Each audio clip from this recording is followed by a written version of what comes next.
¿Cómo están? Muy bien.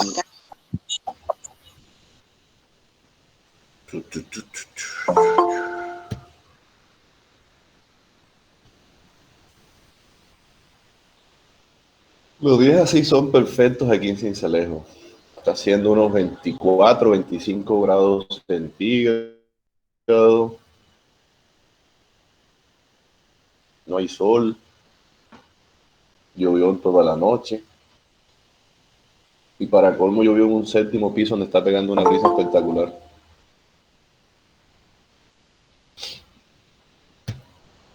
¿Cómo se alegra todo el mundo cuando no hay sol y no hace calor?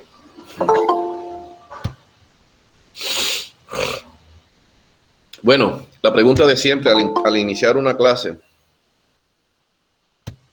¿Dudas de la anterior?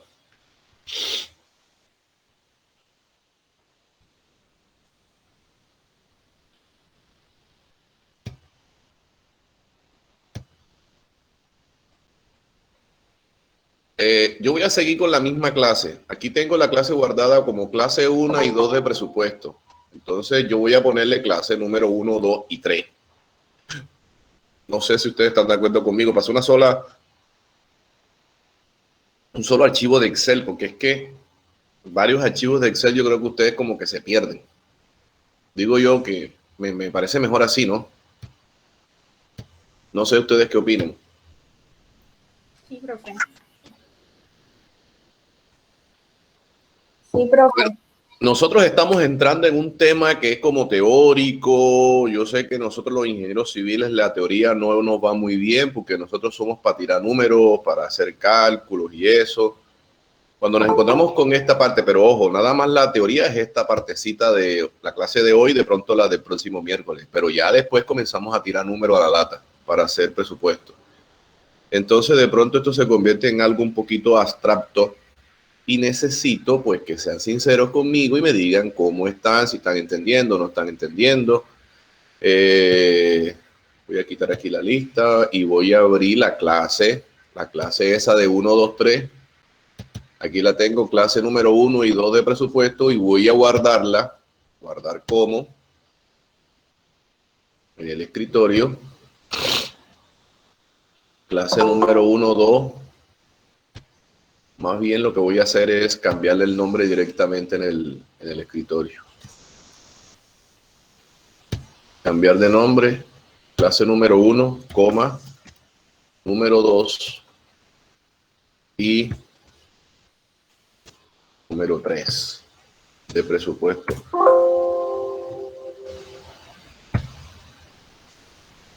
Ahora tengo el archivo abierto, no lo puedo hacer. Ahora sí. Número 1, número 2 y número 3.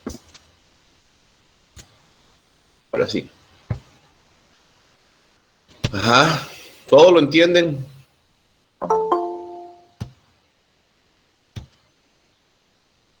Bueno. Entonces, aquí está la clase abierta. Voy a compartir pantalla aquí para mostrarles a qué me refiero, para irle hilvanando esa parte. A esto me refiero. Cuando se hacía accesible lo proyectado versus ejecutado, vimos la palabra asequible, aprendieron cómo se escribe y sobre todo la parte de civiles 1,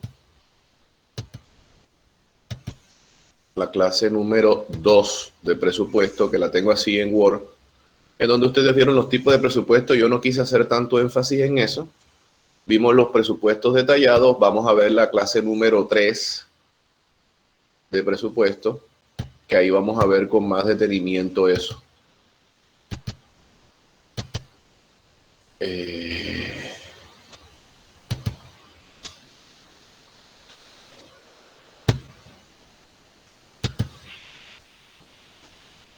Esto.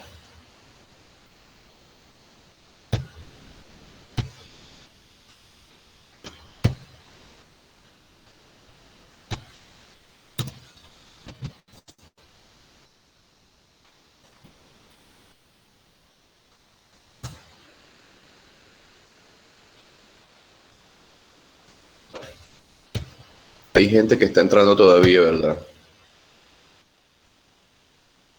Bueno, si no hay duda, seguimos. Entonces, compartiendo aquí pantalla, tengo la hoja abierta de Excel de la clase y tengo la hoja de Word, que es la clase teórica, en donde vamos a ver los presupuestos detallados. Nosotros la clase pasada hablamos de los tipos de presupuestos. Había presupuestos globales, esquemáticos o conceptuales que obedecían a información escasa, se basaba mucho en la experiencia y que normalmente nosotros nos circunscribíamos a que la información era tan escasa, los diseños no eran definitivos y simplemente por nuestra experiencia sabíamos cómo se presupuestaba de esa manera. Luego vimos los tipos de presupuestos preliminares que obedecían a diseños preliminares. Por ejemplo, cuando ustedes van a diseñar una estructura y quieren probar el presupuesto, digámoslo, si lo hacemos con sistema porticado, con sistema de muros, con estructura metálica. Es decir, es como un experimento para ver cuál sale mejor. Y al final dijimos que existían los presupuestos detallados que obedecían a diseños definitivos y que habían unas condiciones de entorno, esta caja está sucia, habían unas condiciones de entorno que lo afectaban. Entonces, el mercado de recursos, la tasa representativa del mercado, cuántos recursos teníamos y todo eso, eso fue lo que vimos en la clase pasada.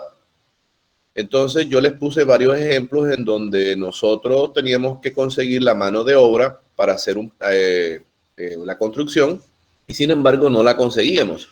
O que, por ejemplo, hacíamos las proyecciones de hacer un descapote con un bulldozer y resulta de que no conseguíamos ningún bulldozer. Entonces los precios por metro cuadrado de descapote se nos incrementaban. Eso lo vimos en la clase pasada y si mal no estoy, eso lo vimos aquí, en esta partecita. Vamos a ver.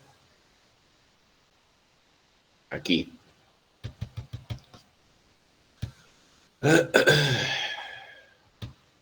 Sí, aquí. En esta parte nosotros hicimos el ejercicio de descapote en donde aquí colocamos el precio de un bulldozer de 200 metros cuadrados por hora. Resulta de que no conseguimos el bulldozer a ese precio, sino una retroexcavadora y que el rendimiento no era ese, sino menos. Y entonces yo les dije, y ni siquiera les he hecho el cuento cuando no conseguimos ni retroexcavadora ni bulldozer, sino que nos toca hacer a mano. Porque el rendimiento a mano del descapote es 20, 30 veces menos que el de una máquina de estas.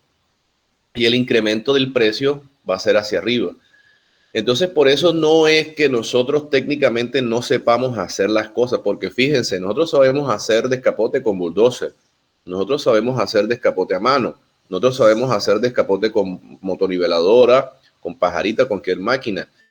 Tenemos la idea desde el punto de vista de ingeniería de cómo se hacen las cosas. Eso va a un lado. El meollo del asunto es esto que yo escribí aquí. Esto que yo escribí aquí, que es lo proyectado versus lo ejecutado. Es que usted lo que proyecta tiene que hacerlo. Usted no puede hacer casas en el aire. Y es decir, cuando estamos hablando de lo proyectado, estamos hablando no solamente de lo técnico, sino también de lo económico. Usted no se puede salir del rango económico porque entonces todo el presupuesto se va abajo debido a que lo que proyectó nunca se cumple. Y vuelvo otra vez a lo que siempre digo, y voy a dejar de compartir para mostrarlo. Es decir, nosotros siempre tenemos la idea de que vamos a construirle a otra persona. Esa es la idea que siempre tenemos nosotros. Pero nosotros también tenemos que ver la construcción independientemente. Si nosotros le construimos a una alcaldía, le construimos un estadio de fútbol a la gobernación, le hacemos un nuevo centro comercial a la Olímpica. O sea, independientemente de quien nos contrate, nosotros tenemos que ver la construcción como un negocio, porque eso es lo que nos da a vivir a nosotros. Es decir, la ingeniería civil, la construcción es una mezcolanza ¿de qué? De una orden de un contratante. Por ejemplo, la Olímpica va a abrir una nueva sede de Olímpica, va a abrir un nuevo almacén en el barrio Las Margaritas, va a ser un almacén Olímpica y te busca a ti. Hay unos diseños, ellos te dan los diseños, te dan un presupuesto. Y tú dices, ¿lo haces o no lo haces? Tú dices, sí lo hago, vamos a firmar un contrato. La construcción está por 1.000 millones de pesos y te gastas 1.100. O sea, tuviste que sacar plata de tu bolsillo para completar la tarea. Ahora, como tú cuando firmas un contrato, tú firmas una serie de requisitos y de obligaciones de calidad, cantidad y tiempo. Es decir, tú cuando firmas un contrato no es solamente poner tu rúbrica ahí. Tú te estás comprometiendo, tú estás vendiéndole el alma al diablo, por decirlo de alguna manera. ¿En qué sentido? En que usted cuando firma un contrato, usted se está comprometiendo a entregar un edificio X, Y o Z bajo ciertos parámetros de calidad, tiempo y duración. No es que cuando te das cuenta de que vas a perder plata, dices, no, es que yo no lo voy a terminar porque yo voy a perder plata o no lo voy a hacer así, sino que lo voy a hacer de esta otra manera. No, señor, para eso existe un contrato y si no, usted va preso. Por eso es que yo les digo a ustedes, los contratos de ingeniería tienen que cumplirse. Entonces, analicen bien los presupuestos y miren si les conviene o no les conviene. Hay presupuestos que convienen, hay presupuestos que no convienen. A veces los presupuestos no todos los hacemos nosotros, sino que nos dan los presupuestos y nosotros tenemos que amoldarnos a lo que está. A medida que ustedes van ganando experiencia, saben dónde ganan más, dónde ganan menos o dónde no ganan. A veces hay que coger contratos en donde uno no gana mucho solamente para ganar experiencia. Eso se da también mucho en nuestro medio. Volvamos al ejemplo de la olímpica. Ustedes hacen esa olímpica y tienen que tener este parámetro económico. Voy a volver a compartir.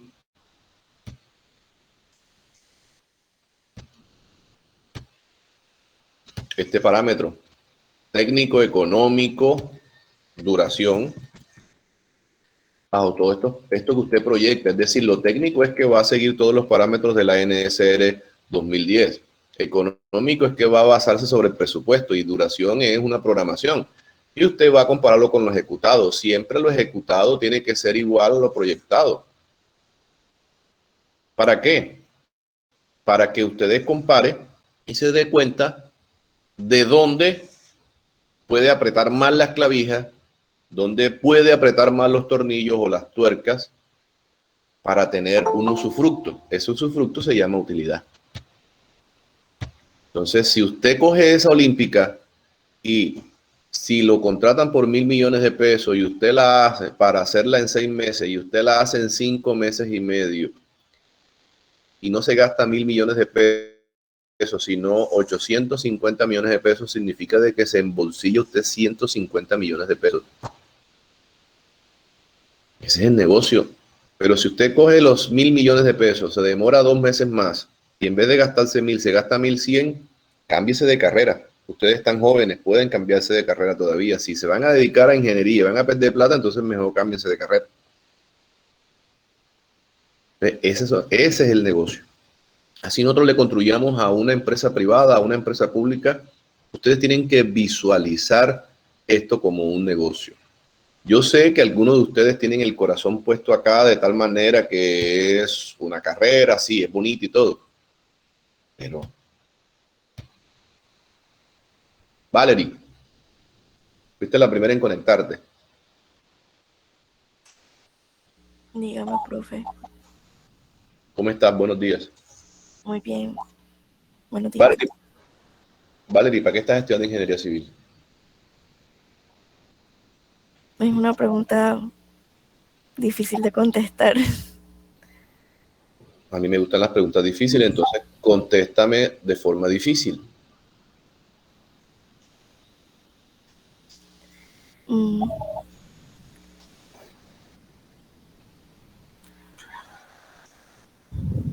Todos estamos esperando la respuesta, Valerie.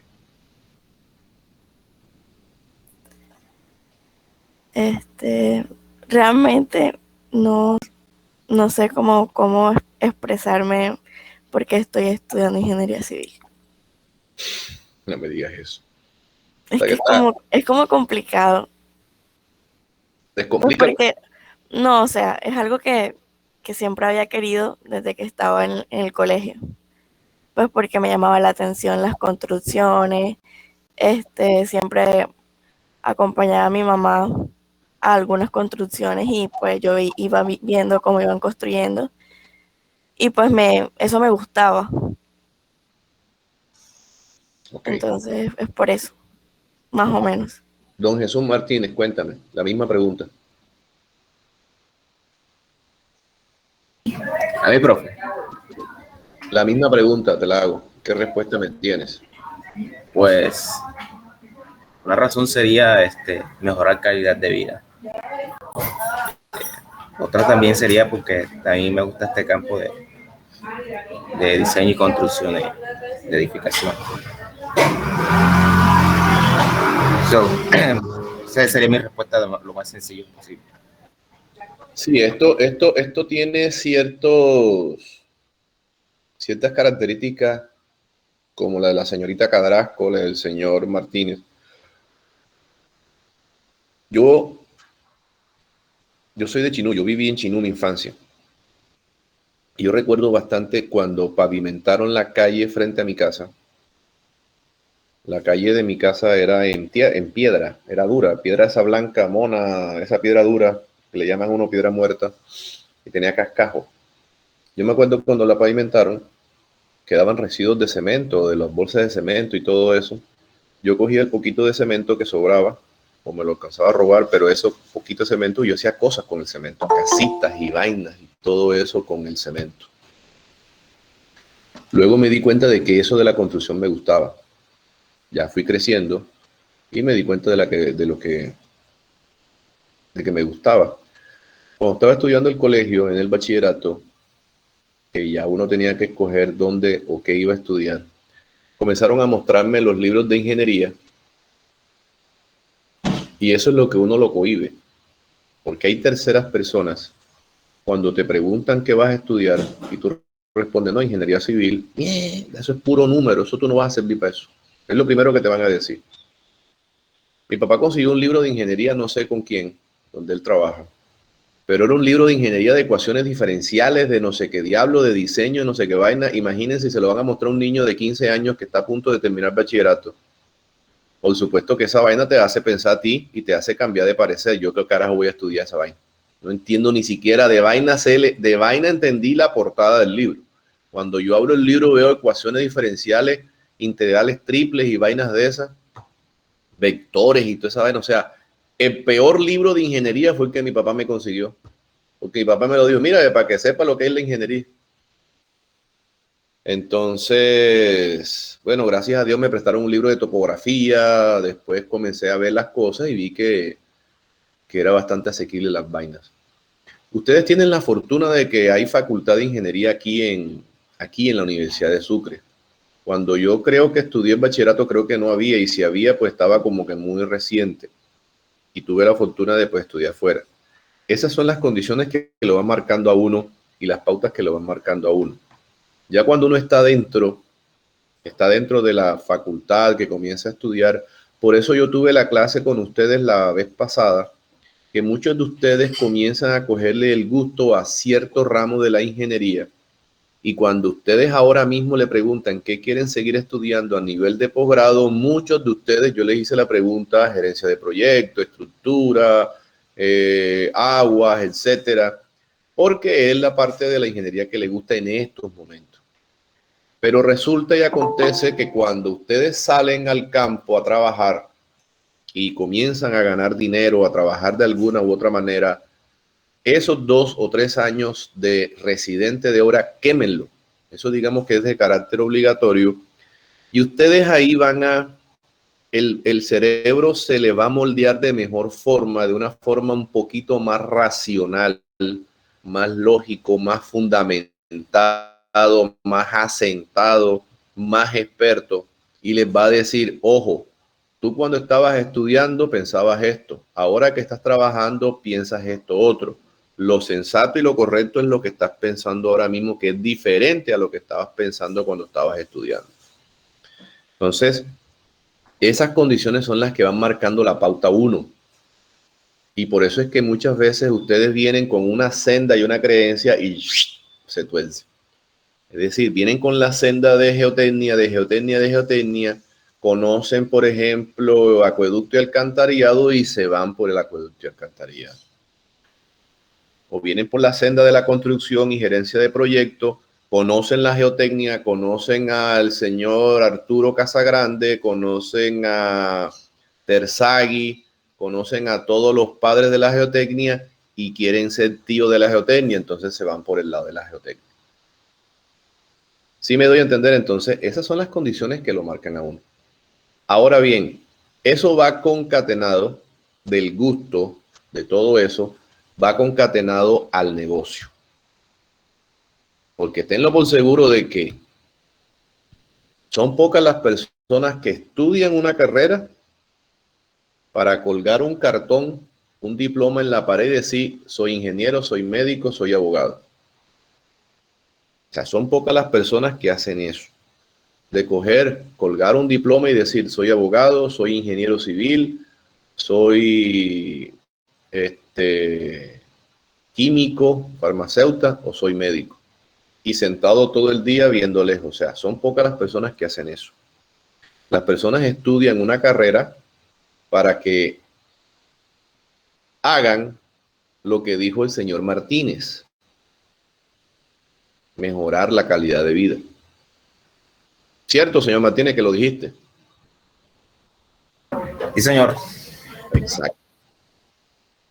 Entonces, yo sé que muchos de nosotros, muchos de ustedes han estudiado o estudian con sacrificio, eso es verdad.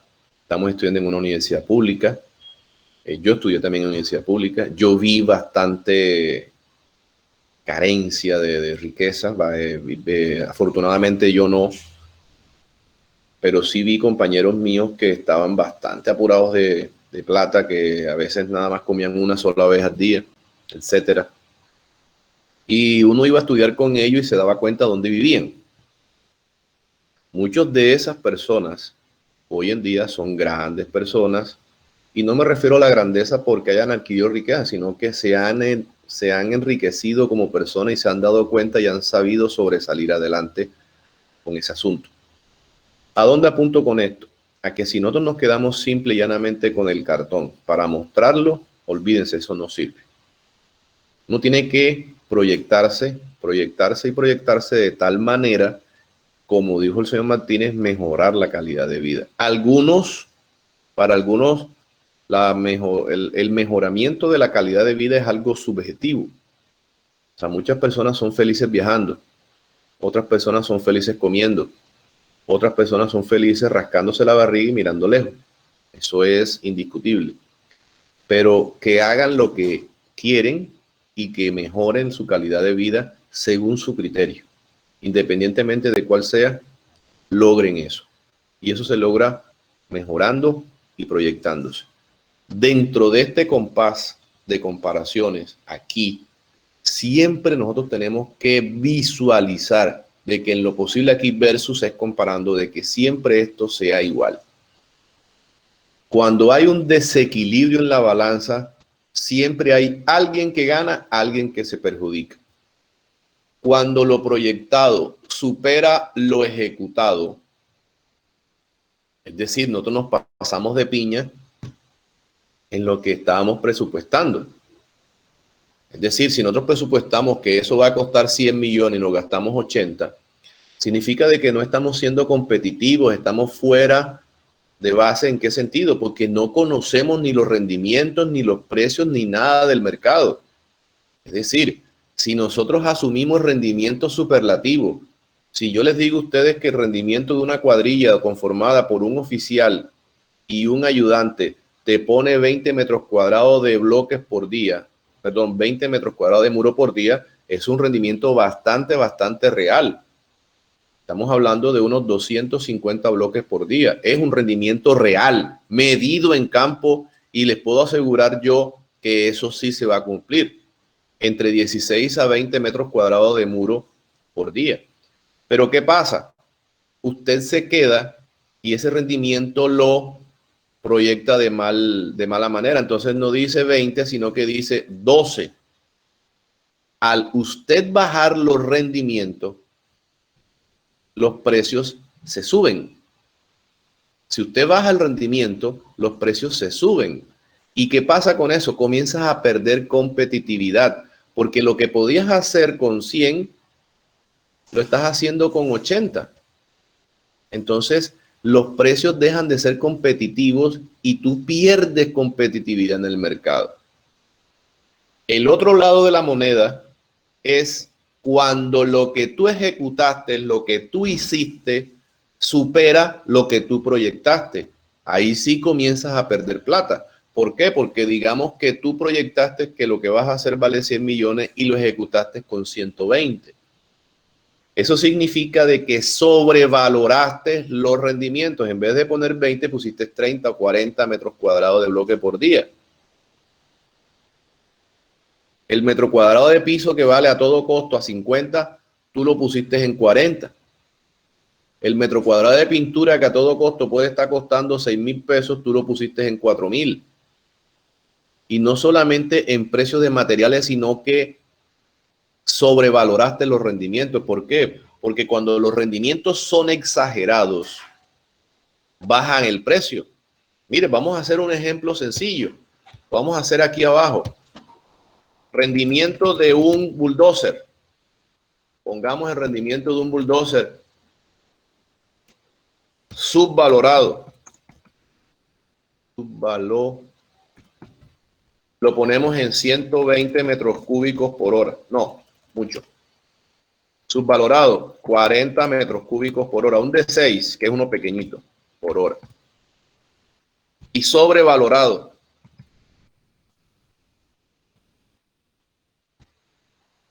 80 metros cúbicos por hora. El rendimiento normal de este bulldozer, el rendimiento normal está alrededor de los 60 metros cúbicos por hora. ¿Cuánto vale la tarifa de un bulldozer de un D6? Siendo barato, vamos a ponerlo 120,000 pesos la hora.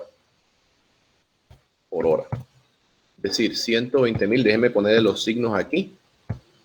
120,000 pesos la hora. Y te rinde 400 metros cúbicos. Entonces, ¿cuánto vale excavar un metro cúbico aquí? ¿Cuánto vale excavar un metro cúbico acá? Díganmelo, ustedes mismos viendo esto. Estoy compartiendo, ¿verdad? Sí. ¿Cuánto vale?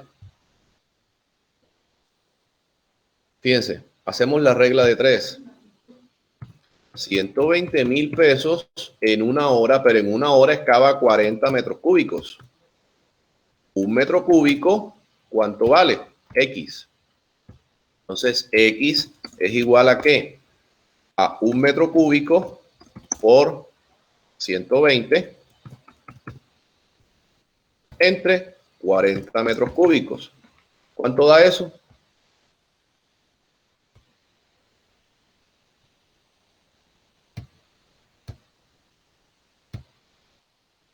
¿Cuánto da eso? 120 más 120 entre 40.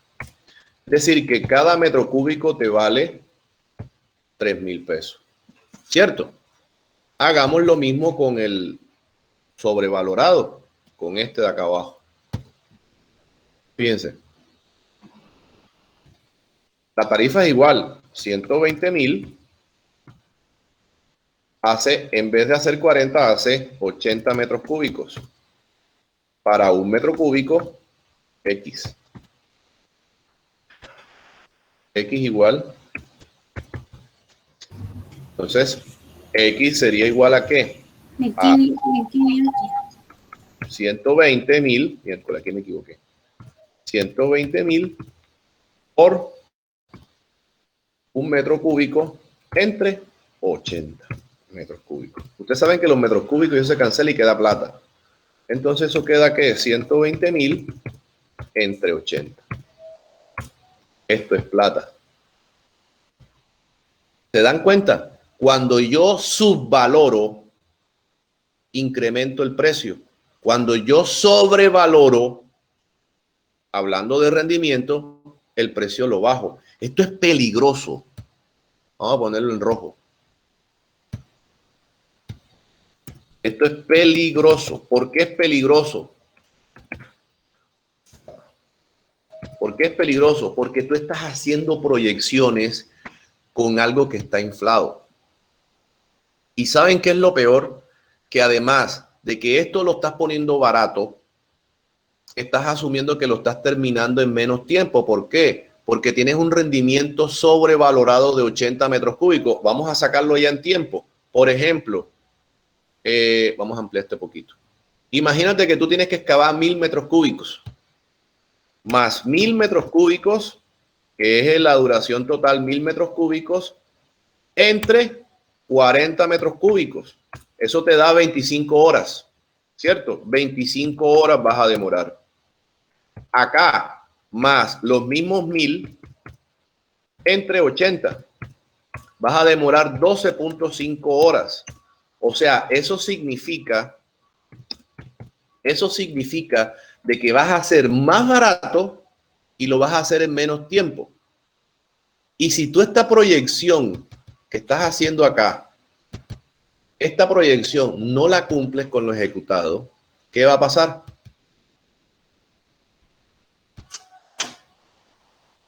Porque es que mira, ve, si tú estás haciendo una licitación pública, cuando a ti te entregan los presupuestos o te entregan el presupuesto, tú tienes que hacer el presupuesto que vas a entregarle al Estado, a la alcaldía, a la gobernación, al ente público.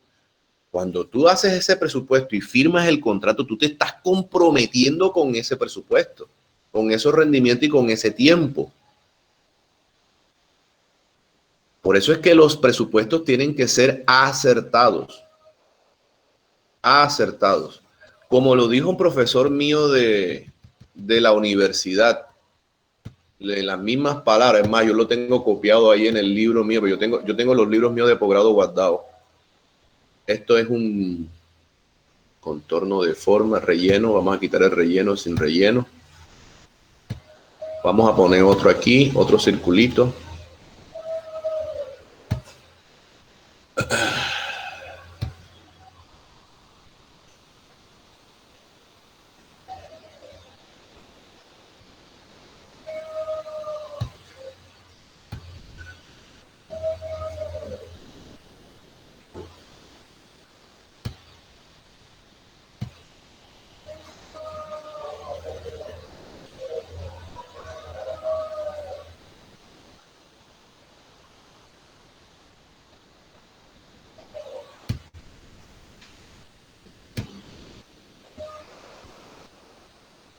Esto es un blanco. Eso, no uno tira la flecha y sabe. Digamos que es así. ¿Qué pasa? Vamos a copiar este y pegarlo por acá aparte. Vamos a hacerlo más chiquito, porque yo necesito uno más. Estos son unos tiros. Copiar, pegar, pegar, pegar.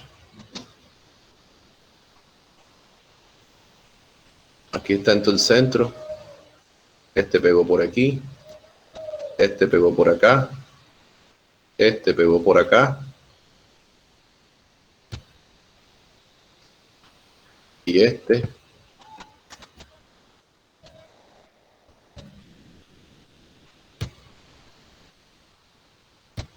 Aquí sí. Orinando fuera del tiesto.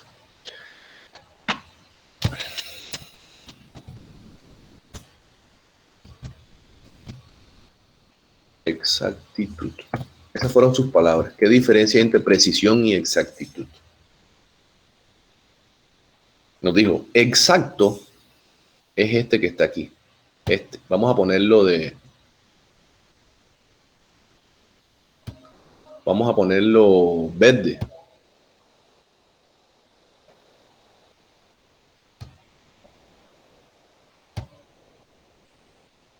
Ese. Ahí está. Este que está aquí. Ese es el exacto. Hacer un presupuesto no es hacerlo exacto, es hacerlo preciso, es decir, dar en el blanco aquí. Aquí sí no. Este es malo. Este que está aquí sí es malo. Vamos a ponerlo aquí alineado a la derecha. Malo. ¿Qué tenemos que hacer nosotros con los presupuestos? Ser precisos, no exacto. La exactitud no existe en la ingeniería, pero lo preciso sí. Dar en el blanco lo más cerca posible de este punto verde. Es decir, idealmente serían estas dos, esta y esta. Eso es la diferencia entre precisión y exactitud explicado por un doctor de ingeniería civil, profesor mío de la Universidad de los Andes. Y así como este ejemplo me lo explicaron, así se lo estoy explicando a ustedes. En esa forma consiste la forma como nosotros subvaloramos o sobrevaloramos los precios en un presupuesto. Tienen que ver mucho con los rendimientos. Los rendimientos no pueden ser ni superlativos ni infravalorados. Los rendimientos tienen que ser los que son. Los rendimientos o los mejores rendimientos son los medidos en obra. Es decir, son rendimientos reales, sensatos, aterrizados, jamás dados por otro.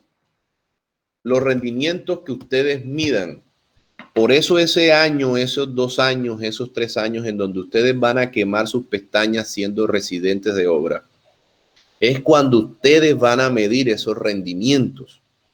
No es que ustedes anden con cronómetro en mano y sean unos jueces de Fórmula 1 cuantificando tiempos. No.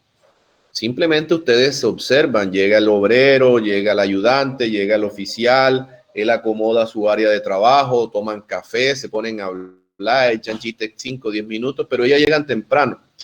Los trabajadores de la construcción, el inicio de las labores es a las 7, ellos desde las 6 de la mañana están dando vuelta por ahí. A las 7 se organizan, comienzan a adecuar el sitio de trabajo y a las 7:05, 7:10 arrancan. Llega la hora del almuerzo, eso sí, a las 9 de la mañana ellos suspenden 15 minutos para desayunar porque ellos no vienen desayunados. Ellos traen el desayuno y desayunan en obra. A las 12 suspenden, almuerzan hasta la 1 y a la 1 reinician hasta las 4, 4:30 de la tarde de acuerdo a cómo es la jornada laboral. Entonces ustedes tienen que medir ese tiempo. Pues básicamente son 8 horas y ustedes cuantifican lo que ellos han hecho. Por ejemplo, en el caso del levantamiento de muro, ustedes cuantifican cuántos metros cuadrados de muro hicieron. Denme un minuto.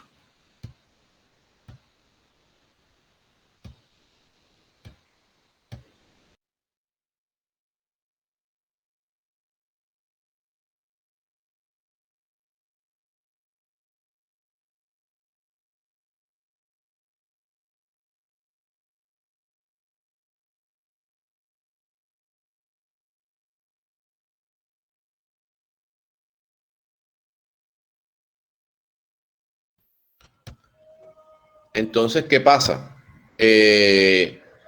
Ustedes miden esos rendimientos. Esos son los rendimientos reales. Ni los van a sobrevalorar ni los van a subvalorar. No crean en lo que ellos dicen. O sea, no tomen nota en el sentido de preguntarle, de hacer un cuestionario. No, midan ustedes mismos los rendimientos.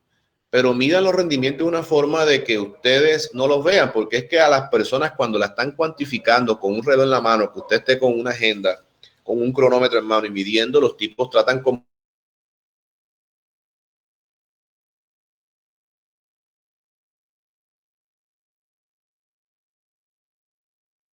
cuando hagan esas mediciones.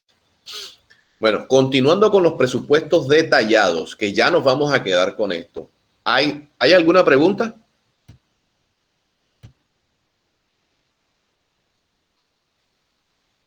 No, bueno.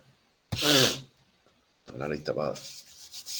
Bueno, nos vamos a quedar nosotros con presupuestos detallados. Los presupuestos detallados se pueden presentar de 3 formas. Nosotros nos vamos a quedar con una sola. La primera, a precio unitario. ¿Qué es el presupuesto detallado a precio unitario? Es la relación simbiótica, relación directa, etcétera, que existe en un precio unitario pactado. Aquí me gustaría hablar de esto, pactado y exacto. Este es el precio que tú cotizas del acero, por ejemplo. Es decir, Tú llamas a Carlos Palencia en Concreaceros. ¿Cuánto me vale el kilo de acero puesto en obra? Hombre, te vale 6.500 sin figurar. 6.500 sin figurar, le meto 500 figurado y lo pongo en 7.500 pesos figurado y puesto en obra. Ese es el precio exacto que yo voy a poner en mi presupuesto. Ese precio de ese acero es invariable, por eso lo coloco exacto. Invariable, ese precio yo no lo puedo modificar porque yo estoy firmando un contrato. Concreto por metro cúbico para Zapata, 620.000 pesos, eso no lo puedo variar. Entonces, fíjate, ¿con qué se relaciona eso? Eso se relaciona con unas cantidades que miden ustedes en un plano. Por eso fue que nosotros hicimos el examen de hace 15 días, o de hace 15 días, no, de hace 2 meses antes del paro, que cualificamos hace 15 días de cantidades de obra. De cantidades de obra. ¿Por qué? Porque ahora yo, ¿qué tengo que hacer? Explicarles a ustedes cómo relaciono esa cantidad de acero y de concreto que tenía la viga 103 con un ítem de costo. Es decir, cómo relaciono yo la viga 103, voy a buscar la clase, cómo relaciono ese ítem de costo versus unas cantidades. ¿Cómo lo relaciono yo? ¿Qué es lo que es básicamente a precio unitario? Es decir, ¿cómo relaciono yo ese precio unitario pactado con unas cantidades en ese ítem de costo? Entonces, ¿cómo relaciono yo ese ítem de costo? ¿Qué tengo que relacionar? Cantidades versus precio unitario. Precio unitario. Pues, ¿qué tengo que relacionar yo? Por ejemplo, viga 103. No, espérense, viga 108. La viga 108 tenía, creo que 92 kilogramos de acero. No me acuerdo, creo que eran 92 kilogramos de acero. Y tenía 1 metro cúbico de concreto. Aquí estamos hablando de cantidades. Pero ¿qué me falta a mí? Estas son las cantidades. Bueno, espérense un momentico, yo tengo la solución de ese examen. 88.9. Gracias. A eso iba. ¿Cuánto? 88.9. 88 puntos, pero 99 cerrado, no era 91, 92. Bueno, 92. Bueno, dejémoslo así. Gracias, muy amable. Entonces, fíjense, ¿cómo relaciono yo ese ítem de costo versus las cantidades? Aquí me faltó cantidades. Espérense. ¿Cómo relaciono yo ese ítem de costo versus las cantidades y precios unitarios? Entonces, yo tengo que utilizar rendimiento, yo tengo que utilizar muchas cosas, cotizaciones. Fíjense, yo sé ya que el precio de acero bruto, en bruto me lo vende cualquier ferretería, para no hablar de nombre, me lo vende alrededor de 6.000 pesos. 6.000 pesos kilo. Pero acuérdense que hay que pagar un transporte para que llegue la obra y hay que pagar una figuración, es decir, coger usted la cegueta, cortarlo, doblarlo y hacer el muñeco de la zapata. Eso vale 450, 500 pesos más sin meter la cegueta. Es decir, que esos 6.000 pesos por kilo se pueden convertir en 7.000 pesos por kilo. Se pueden convertir en 7.000 pesos por kilo. O sea que aquí ya estoy relacionando cantidad versus precio unitario. Entonces, si yo multiplico más 7.000 por 88.92, yo sé que me estoy gastando 623.000 pesos en acero, nada más en la viga 108. Ahora miremos el concreto. El concreto no solamente es el concreto que tú compras en Concrenorte o el que haces en obra, que va a costar alrededor de 300.000 pesos. No. Esto solamente vale el concreto, o sea, el cemento, la arena y la piedra revuelto. A esto hay que meterle la mano de obra. Que la mano de obra para hacer un metro cúbico de concreto de viga te está saliendo no menos de 150 a 160 mil pesos por metro cúbico. ¿Por qué?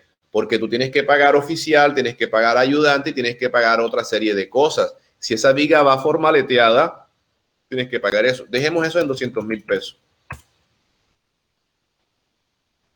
O sea que esa, perdón. ¿Transporte de quién? Del cemento, la arena. No, ya está aquí. Ya está acá. O sea que este concreto por metro cúbico te vale 500 mil pesos. Más 500 mil por uno te da 500 mil pesos. O sea que esa viga a todo costo te está costando 1.122.440 pesos. Ese es el precio total de la viga 108. ¿Dónde comenzamos nosotros a jugar con esto? ¿Cuánto vale un metro lineal de viga 108? La viga 108 tiene ¿cuántos metros lineales? Tiene 8. O sea que yo divido este precio de 1.122.000 entre 8 total, y este es el precio de la viga por metro lineal. Por metro lineal de viga. Pero si yo digo, no me gusta la unidad metro lineal, sino por metro cúbico, esta unidad que está aquí es por metro cúbico de viga. Fíjense, esa es la diferencia. Si yo multiplico esto por 8, me tiene que dar el precio por metro cúbico. Si yo divido 1.122.000 entre 8, me tiene que dar por metro lineal. Esa es la relación que hay entre precios unitarios.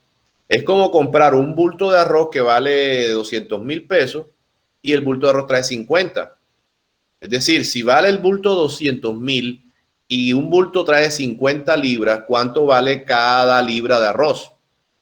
A eso voy. Lo mismo, la viga completa vale 1.122.000 y trae un metro cúbico, pero también mide 8 metros lineales. Es decir, que 8 metros lineales de viga valen 1.122.000, pero un solo metro vale 140. Ahora, ustedes me van a decir, profe, lo que pasa es que la viga no tiene una uniformidad en el acero. ¿Por qué?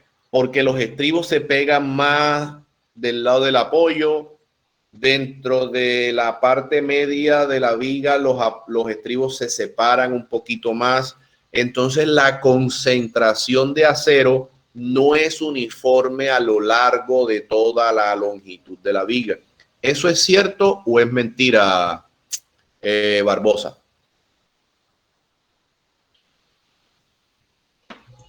¿Cómo, profe? Tú estás perdido. ¿Quién me responde? Clairet, tengo rato de no escucharte. Sí, profe. ¿Lo que acabo de afirmar es verdad o es mentira? Yo digo que sí se puede dar. Es cierto, la separación de estribos en el medio. Claro que es verdad. Claro que es verdad. La concentración de acero a lo largo de una viga nunca es homogéneo. Los estribos siempre se pegan más cerca del apoyo porque ahí la fuerza de corte es mayor. Además, muchas vigas tienen apoyos intermedios que hacen que haya momentos negativos intermedios y haya aceros en la parte de arriba que hagan que esa concentración de acero aumente en ciertos puntos. Es decir, tú le tomas una radiografía por secciones a una viga y jamás la concentración de acero te va a dar homogénea. Es decir, en esta parte te da 20 kilos, aquí te va a dar 20 kilos, 20 kilos, 20 kilos. No, aquí te da 20, 21, 28, 30, vuelve y baja. Entonces, ¿cómo que yo les voy a decir a ustedes entonces que esta viga vale 140.000 pesos por metro lineal si la concentración de acero es diferente? Precisamente eso es la magia de esto de los precios unitarios, porque tú estás basándose sobre un promedio. Fíjate, aquí alguien me dijo, profe, la cantidad de acero total de la viga es 82.92. ¿Eso qué quiere decir? Que la viga en promedio 88.92 entre 8 significa de que tiene un consumo de 11.115 kilos, 11.11 kilogramos de acero por cada metro lineal de viga. Eso es un consumo de acero promedio. Sobre este fundamento es que nosotros vamos a hilvanar de aquí en adelante durante un mes. Por eso es que les exijo medir cantidades de obra. Por eso no nos podemos equivocar midiendo cantidades de obra. Porque si yo me equivoco en 1 kilo de más o en 1 kilo de menos, vuelvo aquí a lo rojo y a lo verde, sobrevaloro o subvaloro. Yo no me puedo equivocar en estos rendimientos y mucho menos me puedo equivocar en las cantidades. Se dan cuenta que todo esto es un hilo. Si Clairel se equivocó en la viga 108 y en vez de ponerme 88.92 me puso 120, significa de que ella se sacó de su cabeza 32 kilos más de acero, inventado por supuesto, y va a incrementar aquí el consumo de acero por metro lineal de viga. Esto es una viga de cimentación, 11 kilos, 12 kilos, 13 kilos, eso es lo normal. Pero a Clairel le va a dar 17, 18 kilos por metro lineal. Eso es un exabrupto. Es como cuando alguien me dice a mí, profesor, la placa aligerada va a consumirse 32.5 kilogramos de acero por metro cuadrado de placa. Yo enseguida digo, no, este tipo está loco. ¿Por qué? Porque los consumos de acero por placa oscilan entre 14 a 20 kilos por metro cuadrado. Este tipo dice que va a 32, o sea, es la superplaca. Es la superplaca. Me dice, no, se gasta 0.40 metros cúbicos de concreto por metro cuadrado de placa. Está loco porque los consumos de acero en una placa, perdón, los consumos de concreto en una placa aligerada oscilan entre 0.14 a 0.18. Y el icopor oscila entre 0.25 a 0.30. Vamos a hacer, yo les puedo pasar 50 placas aquí aligeradas y ustedes se van a dar cuenta cuando hagan esos ejercicios. Ay, ¿para qué entra esta hora ya?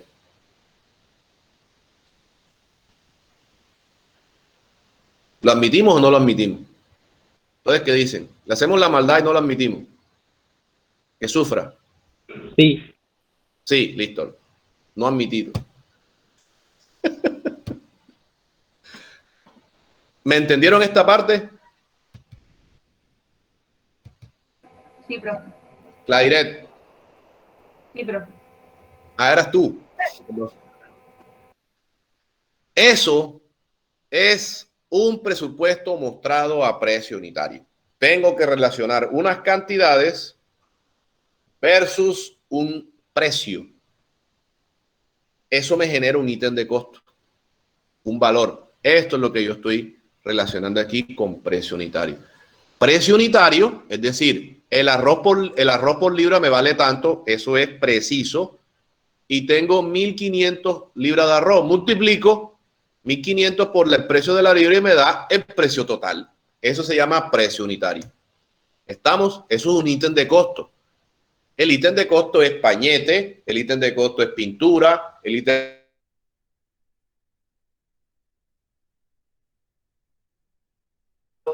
de costo es cielo raso por metro cuadrado. Eso ya, esas cositas ya las vamos a ver después, cuando ya entremos a precios unitarios. Esto solamente es la introducción. También dentro de los presupuestos detallados existen lo que se llaman precio global. Esto muy poco se utiliza aquí en Colombia. Existen 3 maneras: llave en mano, se llama turnkey, diseño, construcción y las concesiones. Llave en mano es cuando usted le dice a una persona, yo te hago esa casa por 200 millones de pesos. Tú no me vas a entregar a mí, que yo no te voy a entregar detalles de nada. Usted me da los 200 millones de pesos y yo le hago la casa. Ahí no te muestro cantidades, no te muestro diseño, no te muestro nada. Un todo. Eso se llama llave en mano. Eso es un arma de doble filo. ¿Oyeron? Es como cuando tú vendes tu carro. ¿Quién tiene moto? De aquí los presentes, ¿quién tiene moto? Yo, bro. ¿Cuánto vale tu moto, Claire? Cuando la compraron en 2 millones. 2 millones. Sí. ¿Cuántos años tiene la moto de uso? Pero era de segundo. Cuando la compraron. ¿Y ahora cuánto vale? Si la vas a vender, ¿cuánto vale? Ah, no sé. Un precio estimativo. 1 millón.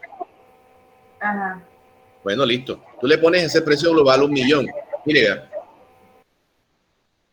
cuando uno va a hacer un negocio en donde hay plata, y eso es una teoría básica de la economía, para que un negocio se haga necesitan dos partes, el que compra y el que vende. El que vende pone el precio y el que compra acepta el precio. ¿A dónde voy?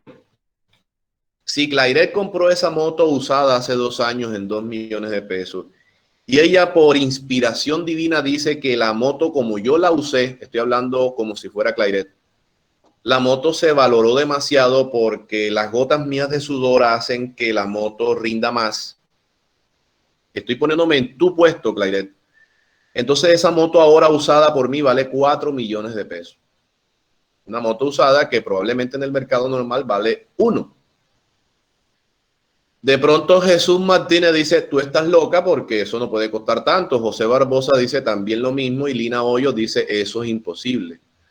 Pero viene un tipo bobo, fuera del ámbito cultural aquí de esta universidad y de esta materia, le gustó la moto y te dice, yo te pago 3 millones de pesos por la moto y te los paga. La moto terminó costando 3 millones de pesos, a pesar de que en el mercado costaba 1 y que tú la habías adquirido por 2. Entonces, fíjense, todos los negocios tienen eso. La aceptación y la proposición. Clairet propuso la moto y vino un tercero y aceptó esa proposición del valor.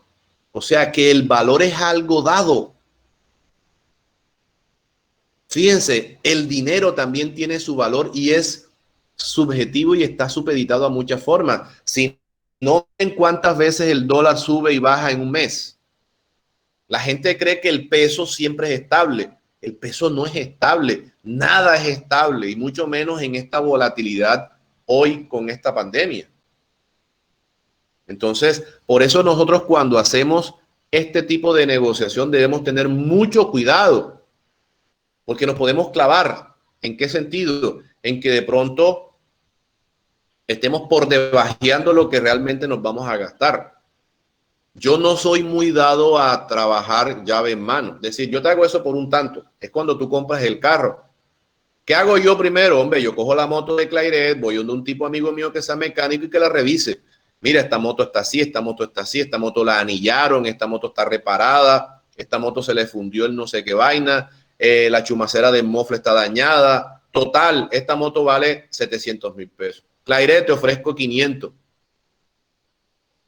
Entonces Clairet acepta o no.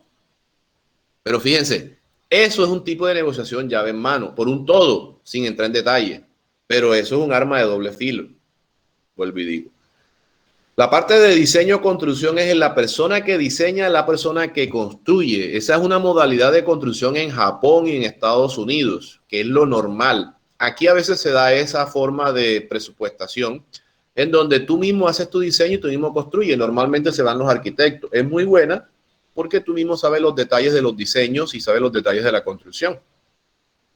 Y la concesión es un sistema muy dado últimamente en nuestro medio que funciona de tal manera que los entes privados le construyen a los entes públicos debido a la carencia de riqueza.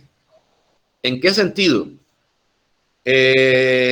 Colombia es un estado pobre, entre comillas. No tiene para construir nada. Entonces el estado necesita una vía entre Sincelejo y Corozal.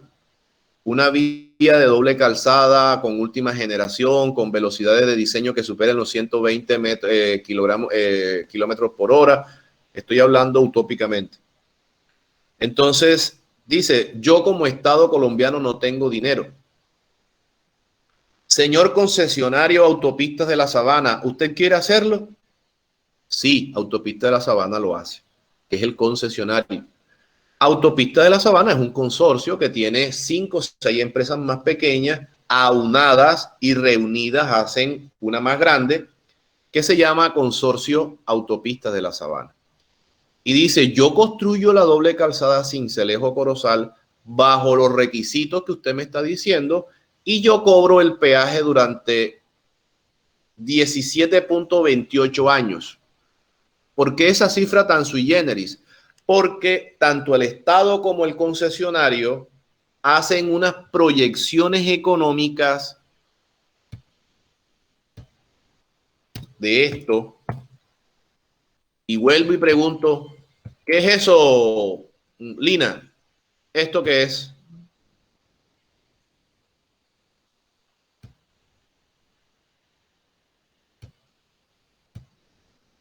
Lina Hoyos.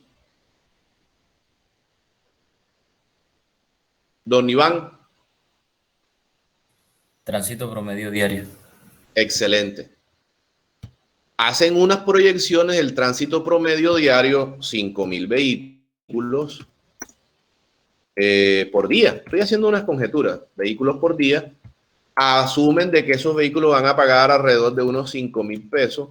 Hacen las proyecciones económicas para saber cuándo va a tener el concesionario el retorno de la inversión que se gastó para hacer la vía, más la administración, más las utilidades, más todo. O sea, hacen todo el análisis económico y determinan dentro del estudio, estoy haciendo una conjetura, 17.28 años. Mientras yo no tengo ñ. Me duele cuando tengo que escribir con ñ. 28 años. ¿Qué pasa? A los 17.28 años tiene que retornarle la vía el concesionario al Estado colombiano en óptimas condiciones, aproximadamente un 80% de su vida útil, de daños, etcétera. Durante esos 17.22 años, el concesionario tiene que administrar la vía, tiene que mantenerla, tiene que evitar los daños, tiene que hacer esto. Por eso es que usted, cuando usted de aquí a Corozal se vara, aparece una grúa, aparece una ambulancia, tiene servicio de primeros auxilios, etcétera, porque todavía están en la concesión actual y están cobrando el peaje. Eso es lo que se llama una concesión. Ahora, no solamente las concesiones sirven para hacer vías, las concesiones también sirven para hacer acueductos, alcantarillados y todo. Aquí en Sincelejo, Veolia tomó la concesión de la luz, del agua, creo, no me acuerdo, en donde ellos, se puede dar el caso en donde una empresa privada construye toda la infraestructura de energía, de la transmisión, ojo, porque aquí no hay generación, la generación la produce otras empresas, que es a través de las termoeléctricas, a través de las hidroeléctricas. Aquí en Colombia solamente se produce energía de dos maneras. Energía de forma térmica, es decir, ellos queman un combustible fósil, puede ser fuel oil, que es un aceite pesado, no es full oil, sino fuel. Creo que hay una sola de carbón, creo, una sola de carbón. Si mal no estoy, es una del interior, pero no recuerdo el nombre. También está la de gas natural. Y con esto generan el vapor de agua, etcétera, mueve las turbinas y hacen la térmica. Existen las otras, que son las hidráulicas.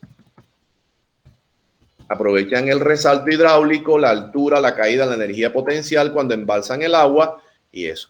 En los otros países, por ejemplo, en Fukushima, en Japón, pero hubo un terremoto, creó un tsunami, desbarató esa vaina y mató a 50.000 personas y nos jodió todo el mundo. Entonces, esta está en veremos.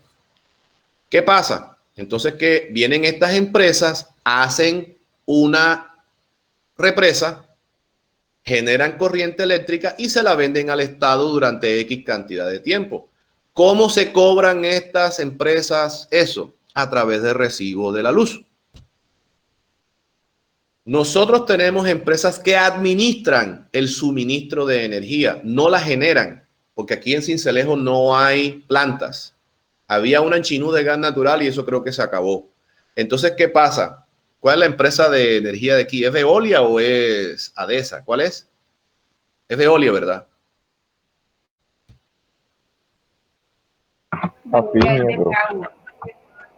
Bueno, ¿qué hace Veolia? Te suministra la energía. ¿Y cómo Veolia se abastece de riqueza? O sea, ¿cómo cobra? A través de recibo. Una parte del recibo es para Veolia, otra parte es para el mantenimiento, otra parte de utilidades para el Estado, los impuestos, etcétera. Pero ellos se autopagan con el recibo.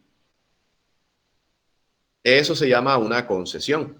Ellos tienen que estar permanentemente vigilando de que cuando medio se oscurece el cielo, como ocurre en Chinú, no se vaya la luz. Ayer se fue la luz, porque medio oscureció y cayó un trueno. Bueno, el trueno no, el relámpago. Ustedes saben que el trueno es la consecuencia del relámpago. Y se fue la luz aquí en Sincelejo, en mi casa se fue la luz como 2 horas. En fin, eso tiene que evitarse con un buen mantenimiento. Pero eso no lo hacen, eso se llama concesión. Y por último tenemos lo que se llama administración delegada. Administración delegada es una modalidad bastante curiosa, yo la he hecho. Por ejemplo, el señor Adolfo David, ¿tu apellido es qué? González. Adolfo David, ¿tu apellido cuál es? Bueno, está dormido. Jesús Alfredo Peña quiere hacer un edificio. El señor José Alfredo Peña quiere hacer un edificio de 10 pisos de apartamentos. Él tiene todo el dinero para hacerlo, pero no quiere hacerlo. No sabe hacerlo. Viene y busca a Fabián Manota. Fabián Manota, hazme ese edificio por administración delegada. ¿Eso qué significa? De que el señor Peña va a correr con todos los gastos de hacer el edificio. Va a comprar los materiales, va a pagarle la mano de obra, va a pagar todos los equipos, los alquileres y todo. Y a Fabián Manota solamente le va a pagar la administración por ejecutar ese edificio. Fabián Manota, ¿cuánto cobra? Normalmente cobra unos honorarios más unos gastos reembolsables que pueden ir entre el 2 al 8%. Eso es negociable. Es decir, si del presupuesto del edificio vale 8.000 millones de pesos, yo le cobro el 2% al 8%, es decir, 160 millones a 640 millones de pesos por hacerle el edificio. Pero eso sí, yo no corro con ningún precio, ningún pago de nada, porque claramente aquí lo dice, honorarios más unos costos reembolsables. Si por X o Y motivo durante una fundida el cemento se acabó y yo saqué mi carro y fui a comprar 20 bolsas que hacían falta, el señor Peña tiene que reembolsarme los costos de esos 20 bolsas de cemento que yo compré. Esto que estoy poniendo aquí, eso es un más o menos del 10%. Esto es un caucho. Esto puede ser 10, puede ser menos, puede ser más. Eso depende de la negociación que haga el señor Peña y mi persona. Yo aquí le bajé de 2 al 8 porque 10 me parece exagerado, pero eso fue lo que me enseñaron a mí. Entonces, eso es considerado. Entonces, la administración delegada, ahora, el hecho de que tú no compres los materiales, que tú no pagues directamente, o sea, no saques de tu pecunio, de tu bolsillo el pago de la mano de obra, pero tú sí tienes que pagársela porque tienes que recibir la plata. Eso no significa de que vas a tener excepciones o exenciones en las responsabilidades. Todo lo que pasa en la obra es culpa tuya, a pesar de que estás con una modalidad de administración delegada. ¿Cómo vamos?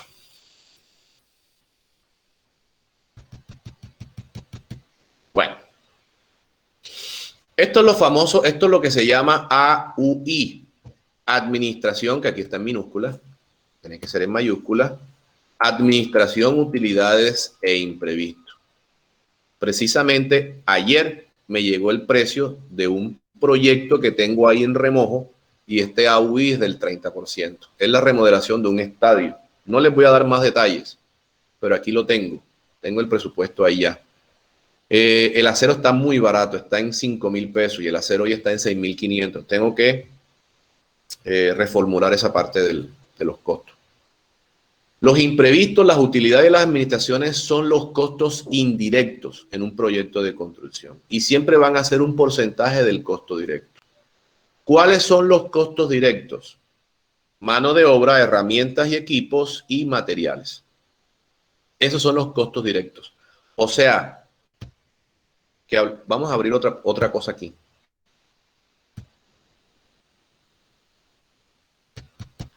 Hacemos eso y terminamos porque tengo un examen en civiles. Ah, no, yo tengo bastante tiempo. Mire.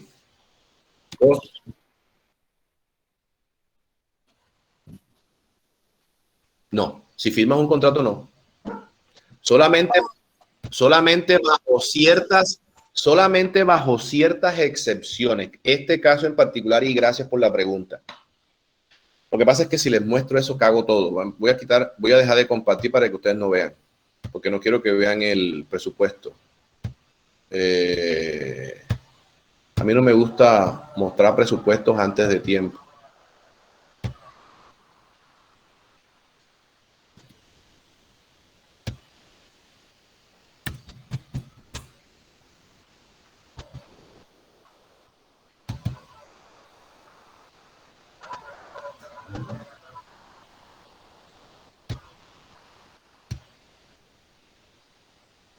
Deme un minuto.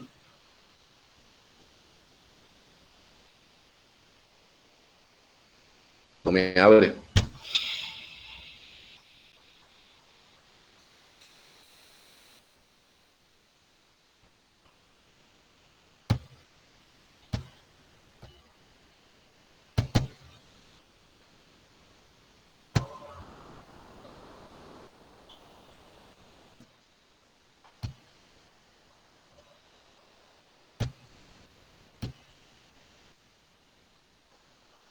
No abre. No abre el presupuesto. Es una hojita de Excel sencillita. 42 kilobytes, no pesa nada. Y no sé qué hice.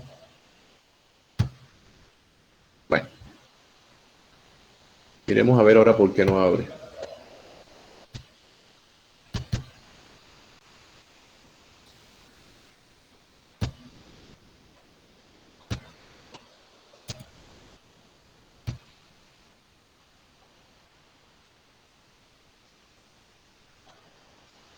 No sé por qué abre. Bueno, no sé por qué no abre. Vamos a compartir pantalla, toda tu pantalla aquí.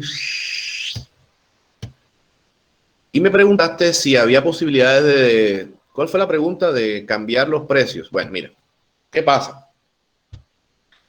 Cuando hay elementos, cuando hay vicisitudes, cuando hay cuestiones de fuerza mayor, y te voy a comentar qué pasa. Cuando se hizo el presupuesto, se presupuestó de que el acero a todo costo figurado y puesto en obra estaba en 5,000 pesos. Hoy en día el precio del acero está alrededor de 7,000 pesos, 2,000 pesos más. Eso es un 20-25% más.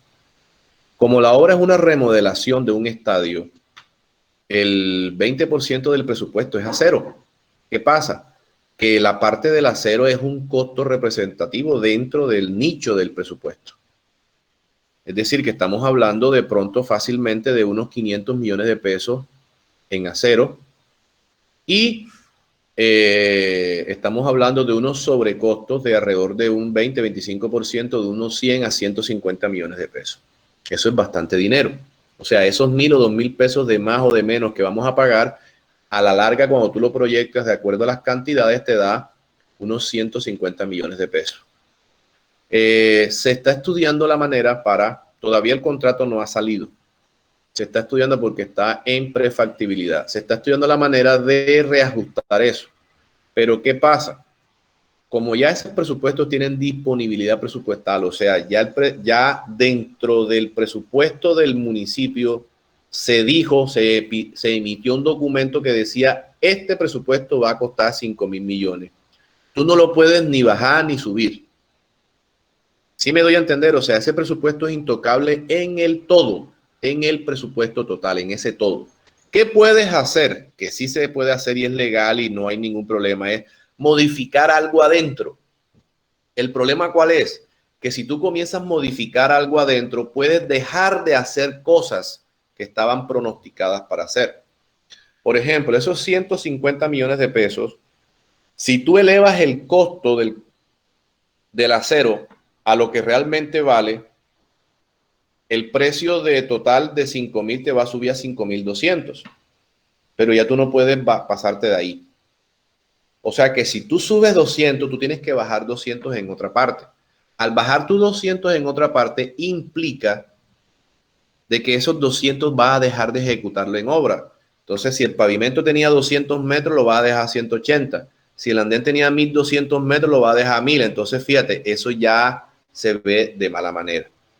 Entonces, están buscando la manera legal y técnica de dónde quitar esos 200 millones de pesos del acero para ver dónde se puede manipular junto con el abogado jurídico, junto con el secretario, es decir, todas las partes reunidas para ver qué se puede hacer. ¿Estamos? Eso sí se puede hacer porque todavía no se ha firmado el contrato. Si ya se hizo el contrato, a ti te contrataron para hacer una obra y el acero se disparó y todo eso, hay dos maneras una manera de arreglar eso. Una es un reajuste en los precios con una adición presupuestal. Eso hay que buscar la figura jurídica. ¿Por qué? Porque teóricamente y legalmente todas las instituciones públicas tienen el derecho de o pueden adicionar hasta el 50% del valor del presupuesto. Eso quiere decir de que si, por ejemplo, el municipio de Sincelejo abre una licitación de una cancha sintética ubicada en el barrio Pioneros que vale 500 millones de pesos y quieren hacerse obras adicionales, las obras adicionales máximo pueden costar la mitad, 250 millones de pesos. La mayoría de los contratos que yo he ejecutado en la mayoría de los municipios siempre hay algún tipo de adición por requerimientos de las terceras partes que son los usuarios. Pero nunca he llegado al 50%, siempre al 20%, al 30%, al 40%. Por ejemplo, el Parque de Ovejas, que fue el último que hice, se le adicionó un 30%, que eran unas barandas y unas zonas de esparcimiento que la gente y la comunidad pidió. Si se puede llegar, legalmente se puede llegar al 50%, jurídicamente nadie te lo impide, después que tú sustentes bien el contrato. O sea, todo lo que tú hagas en un contrato, adiciones y todo, tienes que sustentarlo desde el punto de vista técnico y jurídico. En este caso, la elevación del precio ostensible del acero. ¿Estamos?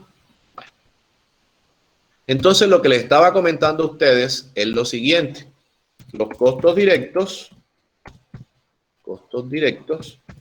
son tres.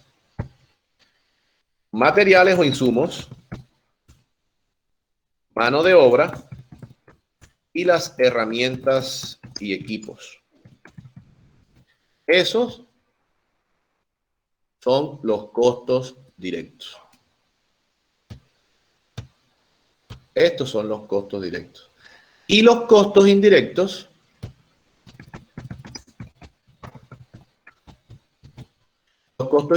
son administración, utilidades e imprevistos.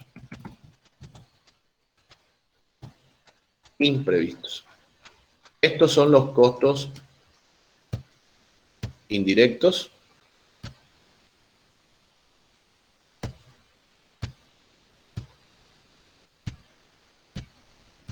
¿Por qué se me puso así de ancho? Ay, Dios.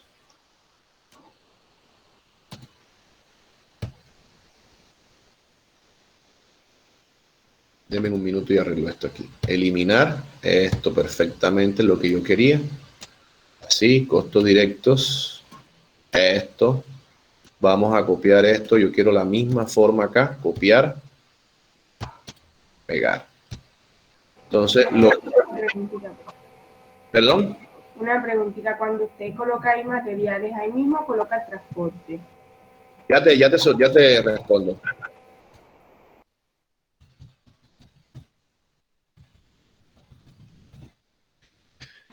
Mira, cuando tú colocas los materiales, todos estos precios son puestos en obra.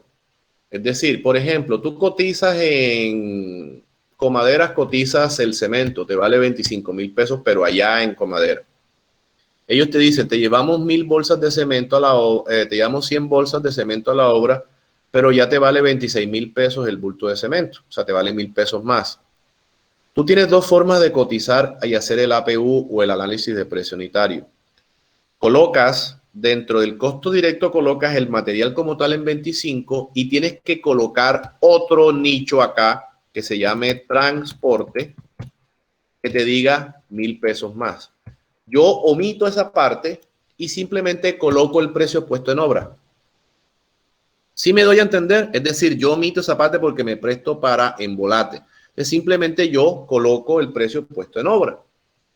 Otra cosa, cuando tú compras el cemento te lo venden cargado y puesto en obra, pero el descargue tienes que pagarlo tú.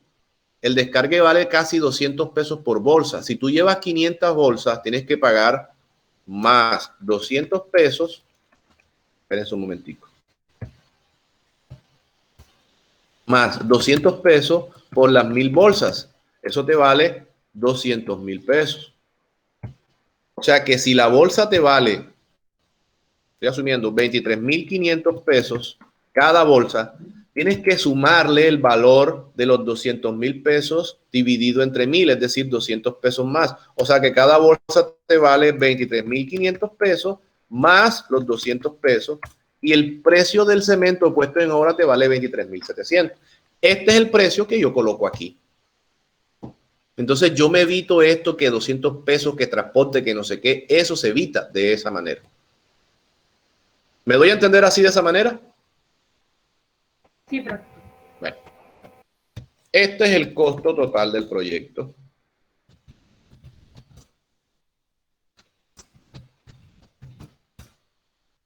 ¿Sí?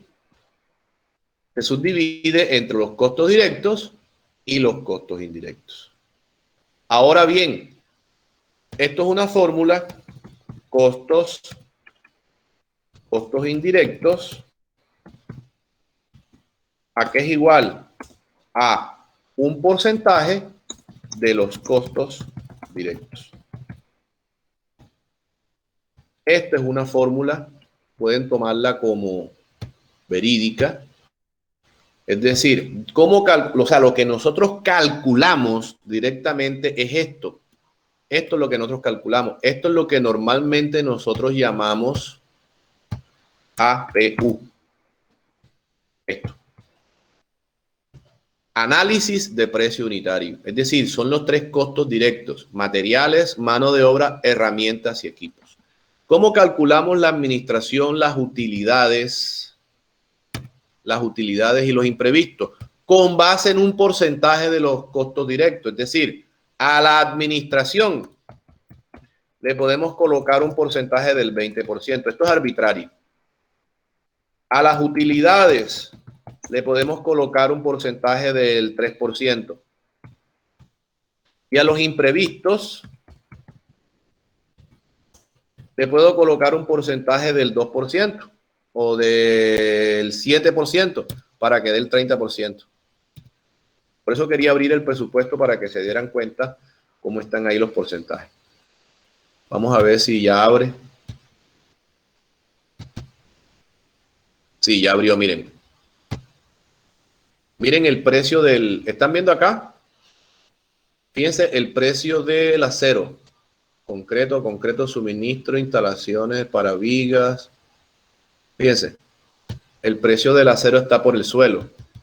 Está en 5,000 pesos. Y ese acero no vale 5,000, me vale 6,000 barras. Por acá está otro acero. Mire, suministro, instalación de acero para viga está en 4,800, imagínense. Y el acero está alrededor de 6,500. O sea, que voy a perder yo acá 2,000 pesos. Miren, al final dice costos directos, que son todos estos, administración 22, utilidades 5, imprevistos 5, costos indirectos 30%. Esto es relativamente estudiado. O sea que la administración vale el 20, el 3 y aquí suma esto el 30%. O sea que los costos indirectos es el 30% de lo que te da aquí. Si estos costos directos te dieron 1.000 millones, los costos indirectos suman 300. O sea que el costo total del proyecto son 1.300. Así es que haces tú esto. ¿Qué es lo que les voy a enseñar a ustedes? Esto, porque la base de todo es esto. ¿Contestada tu pregunta?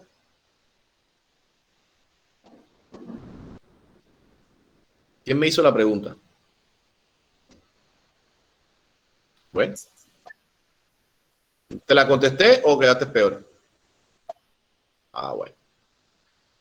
Bueno, entonces...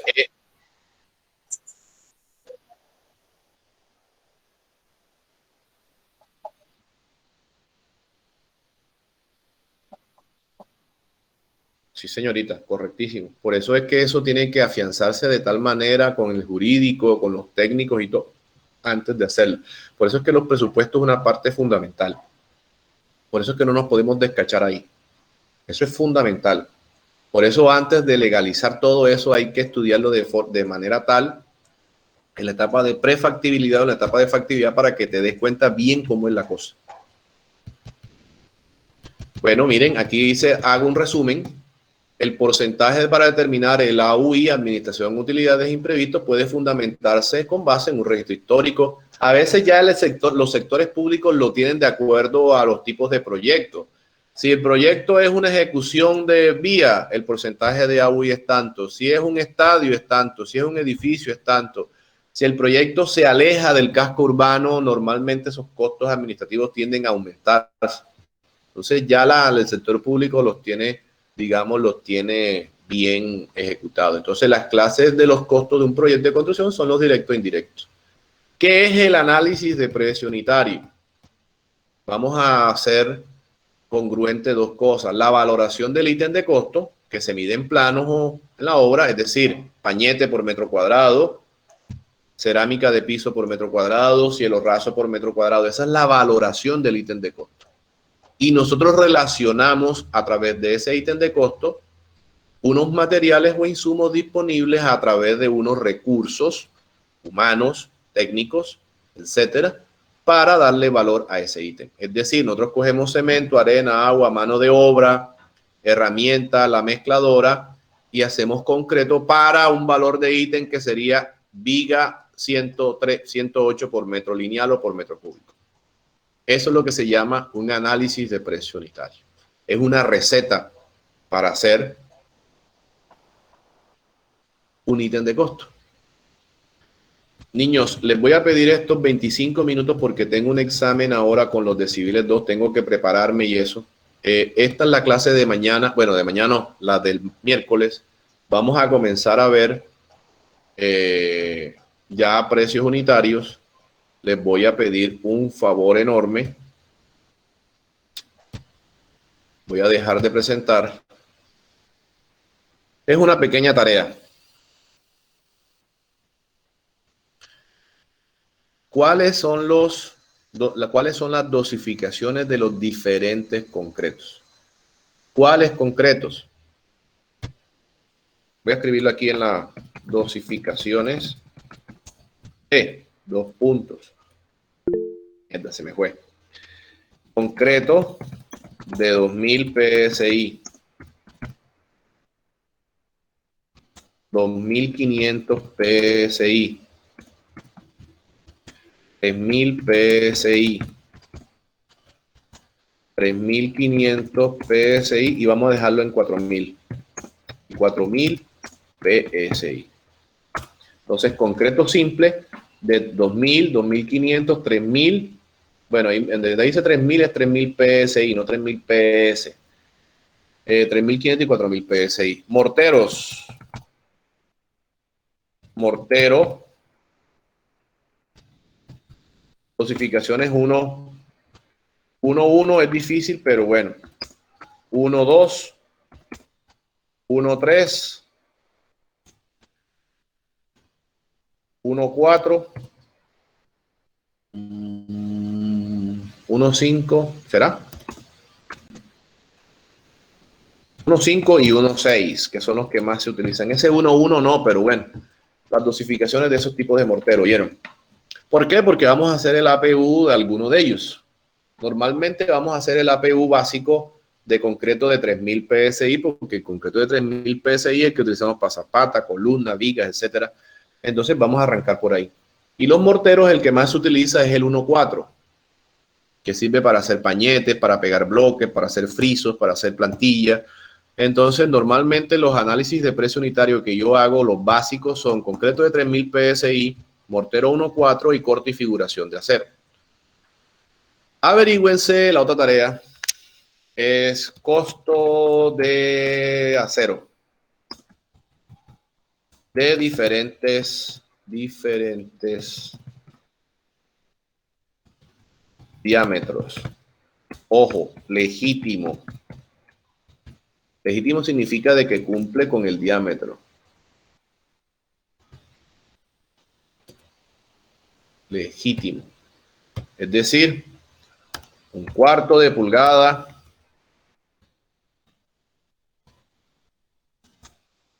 octavos de pulgada, media pulgada,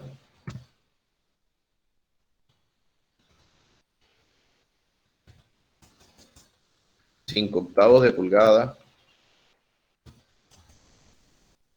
Después de 5 octavos viene 3/4 de pulgada. Después de 3/4 viene 7 octavos de pulgada. Y por último tenemos la de 1 pulgada. Aquí tenemos 1/4, 3 octavos, media, 5 octavos, 3/4, 7 octavos y 1 pulgada. Precio de varilla legítima. Precio de varilla legítima. Ahí está. En el almacén, ¿no? O puesto en obra aquí en Sincelejo.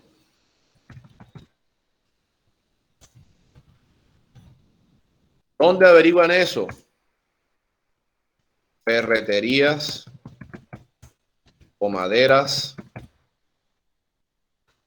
No digan que son estudiantes. Si dicen que son estudiantes, no le van a parar bola. Díganle que ustedes van a hacer una casa de 2 pisos y están cotizando acero. Si dicen que son estudiantes y que yo los mandé, no le van a parar bola. O maderas, Inversiones Construir ya no existe. Con craceros. Caseros, pregunten por Naisiris. Tengo los teléfonos aquí, espérense.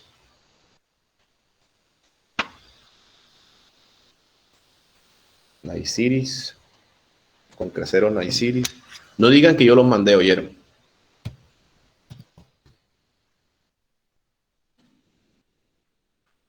Naisiris.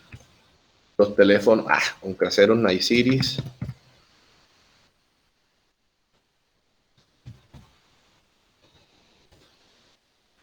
314-547-7238. 035, porque yo marco desde mi celular. 282-96-75. 320-575-1522. Ahí está. Ese es teléfono de Concreaceros. Tengo otros con Creaceros. Ya, esos son 314, 320. Inversiones Contano vende aceros, con madera. ¿Quién más vende acero? Distrías en Montería.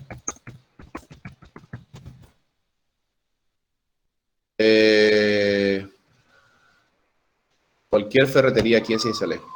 Entonces, esa tareita para el miércoles, ¿oyeron? Miércoles 4 de agosto.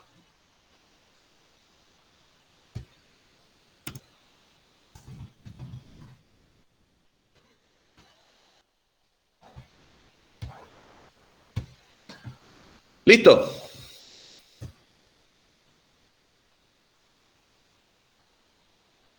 Bueno, jóvenes, espero que no tengan duda. Nos vemos el próximo miércoles.